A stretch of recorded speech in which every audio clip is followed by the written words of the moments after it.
जन्म सफल हो गया।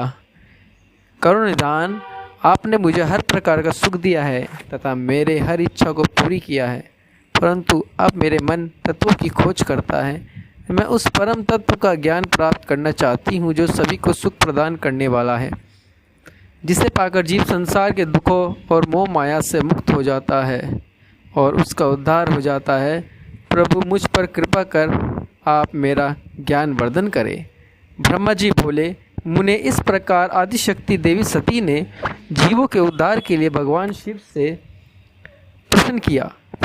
उस प्रश्न को सुनकर महान योगी सत्य स्वामी भगवान शिव प्रसन्नता पूर्वक बोले, हे देवी, हे दक्षनंदिनी, मैं तुम्हें उस अमृतमयी कथा को सुनाता हूँ जिसे सुनकर मनुष्य संसार के बंधनों से मुक्त हो जाता है। यह वही परम तत्व विज्ञान है जिसके उदय होने से मेरा ब्रह्म स्वरूप है। ज्ञान प्राप्त करने पर उस विज्ञानी पुरुष की बुद्धि शुद्धि हो जाती है। उस विज्ञान की माता मेरी भक्ति है।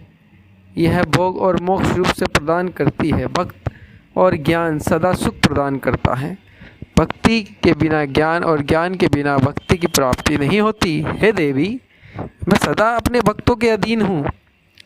भक्ति दो प्रकार की होती है, सगुण और निगुण। शास्त्रों से प्रेरित और हृदय सहज प्रेम से प्रेरित भक्ति श्रेष्ठ होती है, परंतु किसी वस्तु की कामना स्वरूप की गई भक्ति निम्न कोटि की होती है।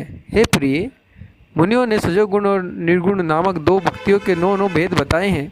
श्रवण, कीर्तन, स्मरण, सेवन, दास्य, अर्चन, वंदन, सख्य और आत्मसमर्पण ही भक्ति के अंग माने जाते हैं। जो एक स्थान पूर्वक बैठकर तन मन को एकाग्रचित कर मेरी कथा और कीर्तन को